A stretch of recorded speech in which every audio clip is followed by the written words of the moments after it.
রামায়ণ শুরু হতে চলেছে এবং তার শুরু আদিকাণ্ড দিয়ে, তা আমরা সকলেই জানি।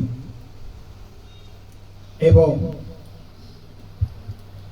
যে সমস্ত মহাকাব্যগুলি আমরা সাধারণত দেখে থাকি তার মধ্যে সবচেয়ে বেশি পুরানো এবং রামচন্দ্র কথন নিয়ে এই মহাকাব্য আমরা ছোট থেকে শুনে এসেছি, দেখে এসেছি এবং নানাভাবে তাকে আমাদের মনের মধ্যে স্থান দিয়েছি।